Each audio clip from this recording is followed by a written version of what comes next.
Unbelievable, shocking, just to think about a plane crash in the DC area. I hear the bang bang, a very unusual sound, something you don't hear on a daily basis. It's more like on a war zone, something you hear on movies, action. It's horrific. It's unthinkable to think that at this time of the year of where we at 2025, crashes, human errors still happen. Horrendous, unbelievable, shocking, just to think about a plane crash in the DC area, a very busy area in terms of aviation. We have three major airports in this area: DCA, Dallas Airport, Baltimore Airport. They're all within 40 minutes drive of each other. So that gives you a sense of uh, how busy the radars, the air controller, and there is no room for error.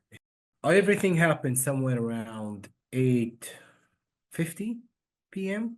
local time, Eastern time.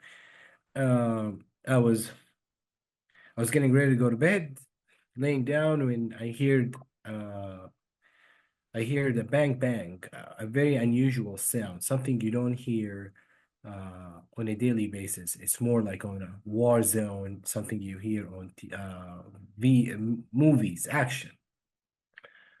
So that caught my attention. I looked up the sky, I looked up the window, and all I could see at that moment was just smokes from the south side of Reagan Airport.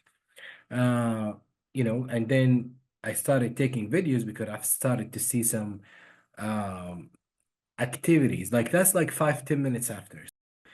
It's horrific. It's unthinkable to think that at this time of the year of where we are, 2025, crashes, human errors still happen. Since the inaugurational day till today, the river is frozen. Part of the river is totally frozen. So that give you an idea how challenging is for all of the guys and the men that are working on the site right now, whether they're divers, boaters, and so forth, because we're talking about maneuvering through ice to get to the crash scene. The water temperature is 39 degrees. We're talking about hypothermia. It is absolutely cold. We're talking about a minute before you get hypothermia. So it's inevitable. It's going to happen. This river has a very strong current going south. So 4 hours since the plane crash, we're talking about 60 people recovery mission. Some of them, 100%, their bodies that remain have floated down the river. I would say maybe by 3 to 4, now even 5 miles radius. Okay, between ice, between frozen water, strong currents. It's very challenging mission at the moment.